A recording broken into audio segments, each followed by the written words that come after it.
seconds and counting.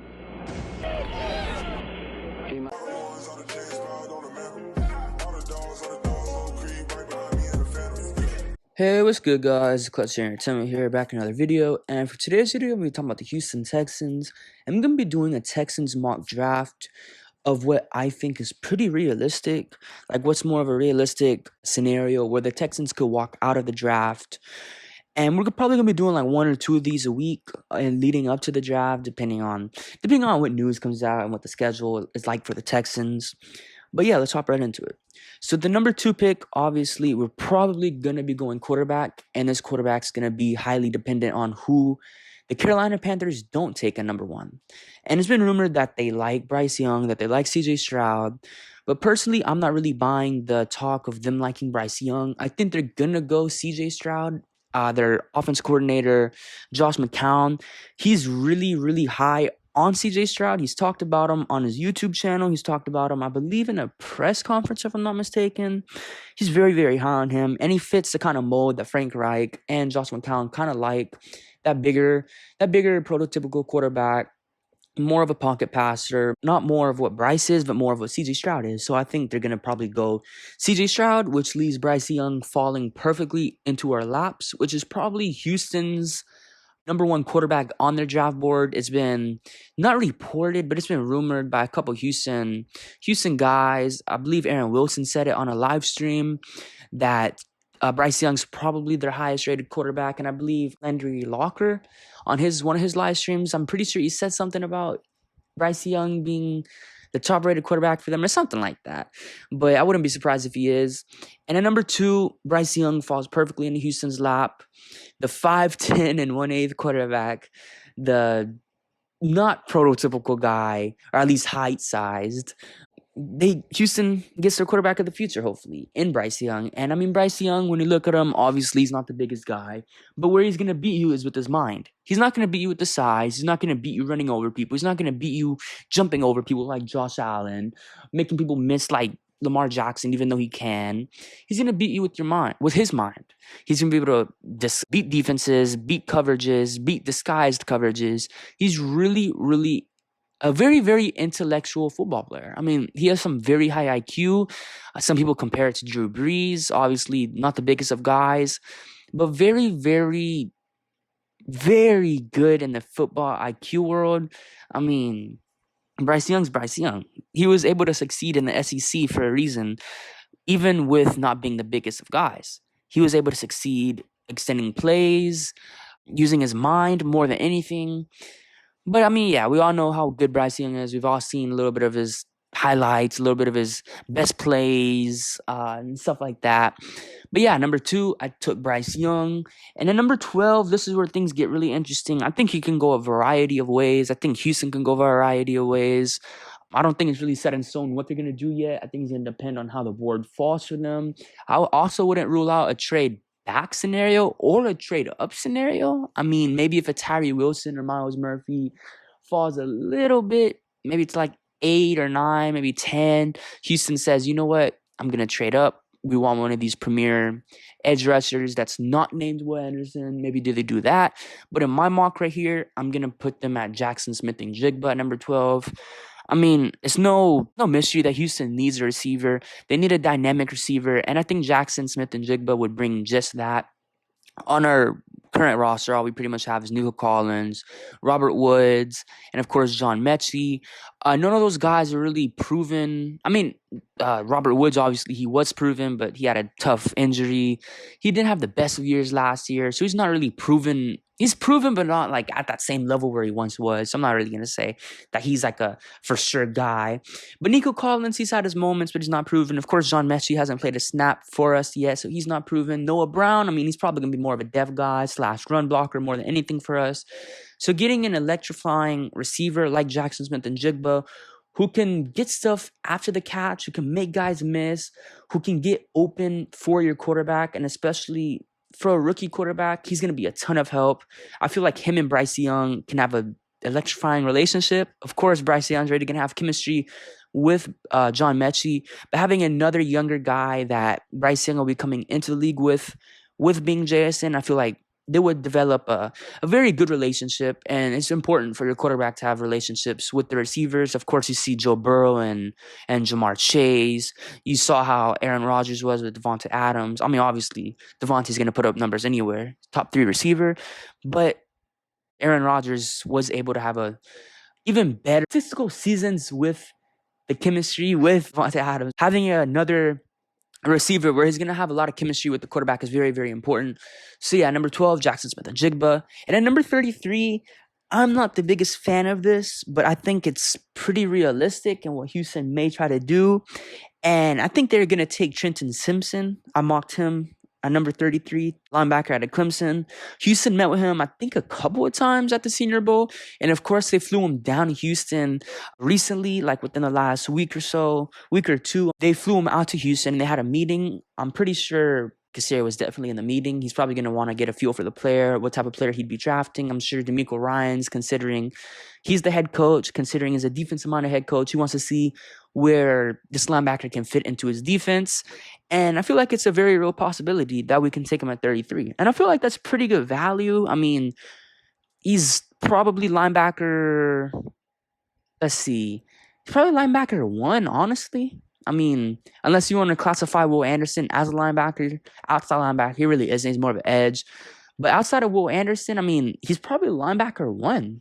I don't really know who else would beat him. Maybe Drew Sanders. He's probably like neck and neck with Trenton Simpson. Unless I'm just not thinking of any guy right now. I think Trenton Simpson is linebacker 1. And getting another athletic, super speedy, super agile, super smart, super explosive guy into the building, I think that would be great. Having Christian Harris and Trenton Simpson learn off of each other, both being very, very young. You'd have Denzel Perryman, you'd have Christian Kirksey, you'd have Blake Cashman, and then, of course, you'd have these 2 young guys in Christian Harris and Trenton Simpson who can learn off of all of those guys. All of those guys being veterans, numerous years in the league, especially the Denzel Perryman and Kirksey. Both are, I think, over 30, or Denzel Perryman is exactly 30, and then Christian Kirksey like 31-ish, I think.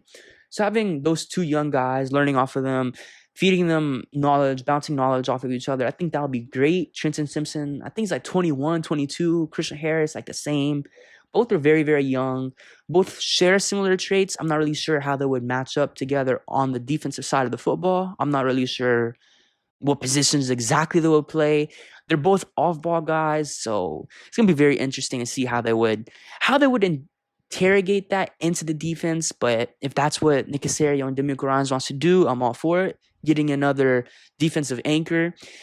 And next to the next pick, number 65, I have them taking Zach Harrison, edge, Ohio State. Personally, I don't know a ton about him, but I'm just going to be honest. He was the best edge on the board compared to the other guys that were there. I had a chance of drafting Noah Sewell at 65, but I thought getting an edge is more important considering we already have a bunch of younger linebackers that are going to have to get time on the football field to learn and get better, and I didn't really see room for Noah Sewell. So at number 65, I went Zach Harrison. He should be able to come in here, be a day 1 starter. I mean, he is statistically wise, he had a pretty good career at Ohio State. In the few Ohio State games that I did watch, I mean, he did kind of pop off of the screen a few times, like more than just a couple of times. He was always there making plays, stuffing the running back in the backfield, just creating havoc for the opposing team's offense. And I feel like he would be a great pick there. Again, I don't know too much about him, but the few times I did watch Ohio State games, he was pretty much not popping off the screen, but he was making plays like here and there more times than once. So he would probably be lining up across from Jonathan Grenard, probably.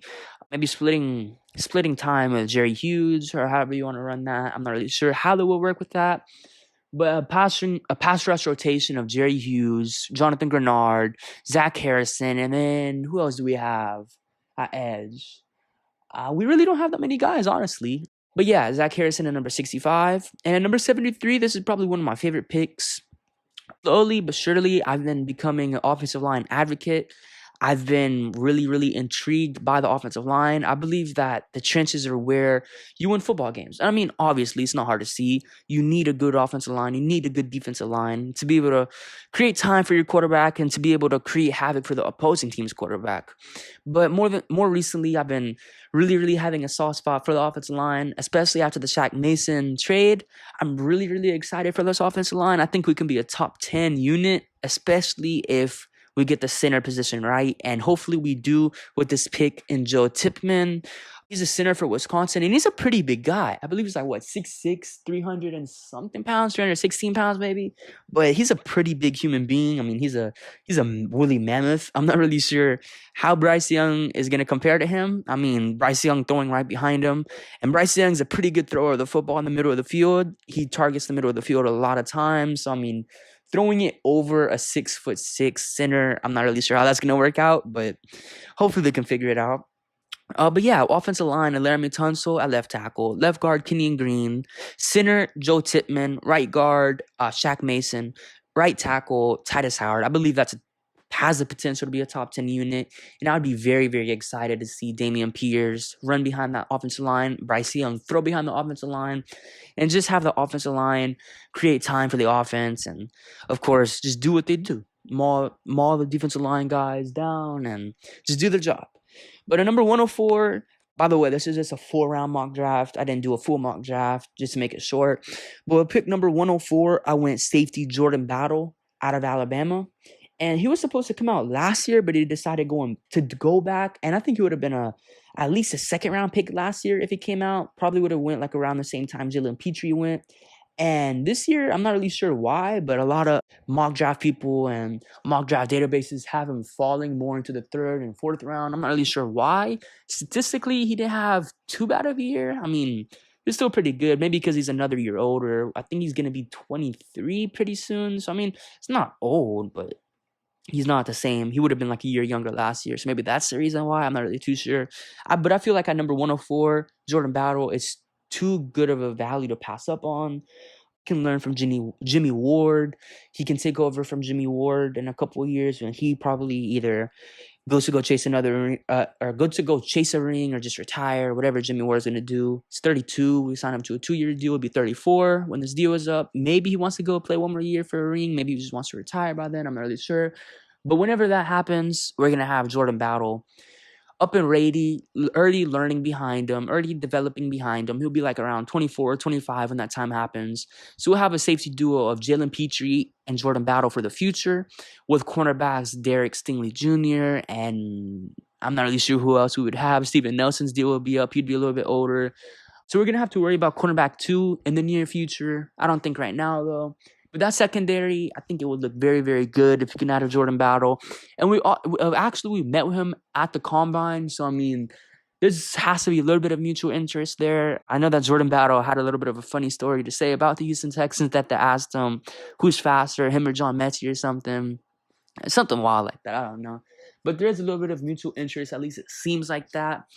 And that's pretty much it for the mock draft. The reason I'm saying that this is a realistic mock draft is because, I mean, obviously we're probably going to go quarterback at number 2, and Bryce Young's probably going to be the guy left over. We definitely needed a receiver, and I'm not sure how early they're going to target that. But depending on the board, I feel like number 12 is a real possibility, and I feel like Nick Caserio would like Jackson Smith-Njigba a little bit more, especially to fit into a West Coast offense. And number 33, Trenton Simpson, because we have met with him numerous times. I'm not sure if it's 2 or 3 times, but we've definitely met with him more than once. So there's definitely mutual interest, or at least interest from us with him. And number 65, I mean, this is kind of just I don't really have anything to base this pick off of, to be realistic.